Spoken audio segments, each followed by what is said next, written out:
Nasaan si Crystalline? Ayan, ayan, ayan. Oh, harap ni Lula. Crystalline! Oh, ayan oh. Crystal! Oh, nagsiso kami ni Crystal. Wala si Mare. Saan nag-twist? Wala, hinahanap na tayo. Marami ng mga umuwi. Crystalline! Alam ko na. Yan na yan. Yung mga pabilog na yan. Yun yung mga aircon. Diba? Yan na yan. Tsaka dito, hindi ka magugutom. Maraming mga store. Yan, may ukay pa nga, oh. May ukay pa nga din siya. Ayan, maraming pagkain. Maraming pagkain. Ang lawak. Ang lawak, oh. Yun yung naka-aircon. Kami day tour lang, kaya tsaka mahangin. Yan, hindi namin kailangan na mag-aircon kasi sobrang init. Ito mga kubo pa din yan, kubo. Sobrang init, tapos papasok ka dyan, baka magkasakit tayo.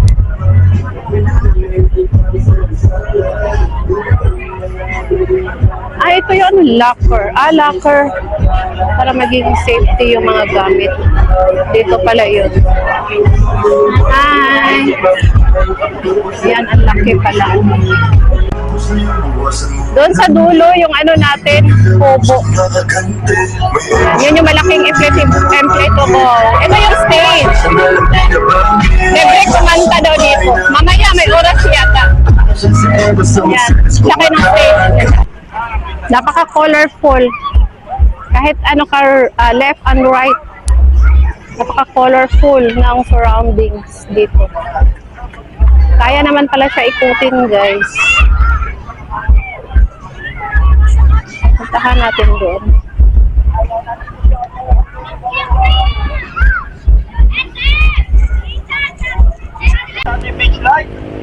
Ayan ang napakahaba na inflatable. Ayan, hello kuya, shout out. Hello baby bata. Malalim.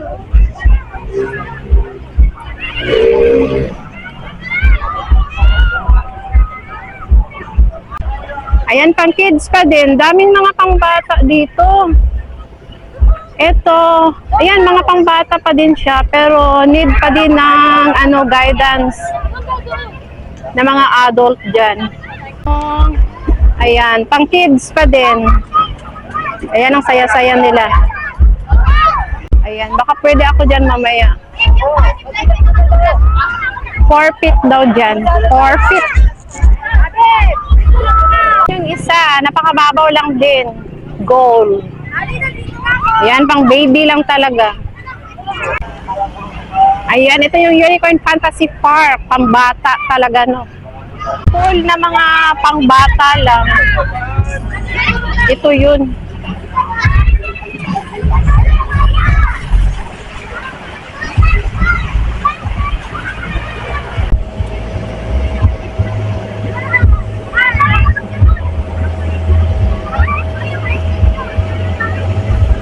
Oh, di ba? Pwede. Pwede matanda, pangbata, matanda dito. Ayan, di ba? Pa-swing-swing lang. Sarap, no? Nagustuhan mo dito?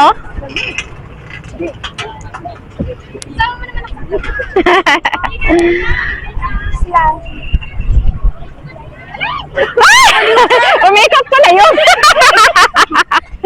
Nagulat ako. Pero okay lang. Yung mga umikot pala. Ayan, punta tayo sa kubo natin.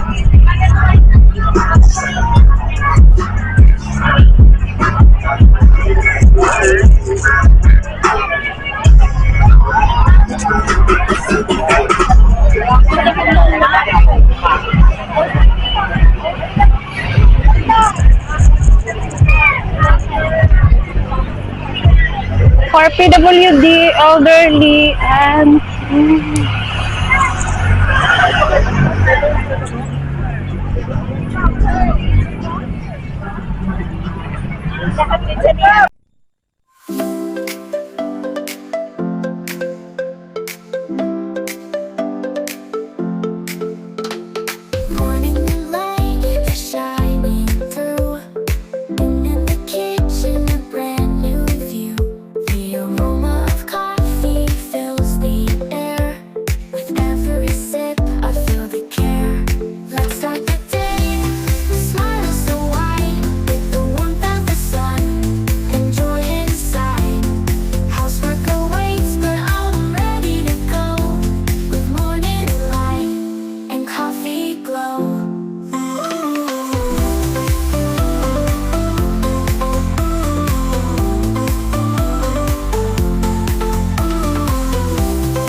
Ayan, buhay na buhay paggabi guys. Ito yun, makikita natin yung City Park.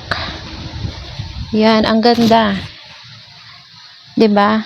Kaya pala may mga pumapasok dito na mga hapon na, dahil yun pala yung halos pinupuntahan nila dito ay yung mga party paggabi. Yun pala. Now we know. Ayan.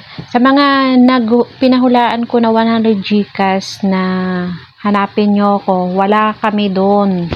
Ako pala wala dahil maaga kaming umuwi. Ang nandun lang ay yung aking eldest at mga friend nila. Yun. Hindi ako kasama sa party. Ayan, ang lawak, no? Napakalawak. Ang ganda ng ambience paggabi dito, guys. Grabe, nakakasosyal, nakakawala ng mga stress, ng mga iisipin sa buhay. Ang sarap yung mag-unwind tayo, hindi lang yung doon sa bahay lang tayo. Nakaka-relax ng utak dito. Ayan. Ayan, nakakatawa dahil ito yung mari ko na ngayon lang namin sila nakasama sa mga outing. Ayan, parang nagdi-date kami kasi nagtatry kami maki-party. Kaso pas 8 ng gabi pa lang, wala pa pala. Nasa tabi-tabi yung mga yung mga bisita, yung mga guest. Tapos andun, meron naman siyang banda. Kaso lang, akala ko pwede kami makisayaw-sayaw. Kasi party. Ang lakas kasi ng sounds naririnig namin sa kubo. Pagdating namin, nahiya kami. Ganito pala, wala pang tao. Kaya sabi ko kay Mare ko, ganito pala yung pakiramdam na wala kang alcohol sa katawan. Mahihiya ka talaga. Yan, mahihiya ka talaga guys. Pag hindi ka lasing. Kaya nag-decide kami na umuwi na dahil tawa kami ng tawa. Hindi natin kaya nito makisayaw-sayaw sa gitna. Walang tao. Tapos, nung umuwi na daw kami, tsaka pa lumapit sa stage. Kasi siguro may mga lasing na doon. May mga party na. Pero walang gulo. Kasi may mga, may mga security guard. Tsaka yung may-ari mismo, nandyan. Pero nung umaga, pagdating namin, wala pa. Yung sinisecure nila na safe yung mga tao. Nasa iyo naman kung paano mo dalhin pagpupunta ka sa isang lugar, kung paano ka maging masaya. Kami kasi nag-decide na kami na umuwi na mga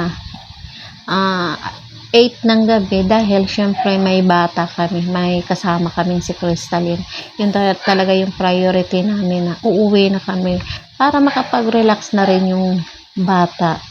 So, nag-decide na kami umuwi. Pero yung mga iba, mga friend namin, tsaka yung anak ko na iwan muna. Kami lang maglola ni Crystal ang umuwi.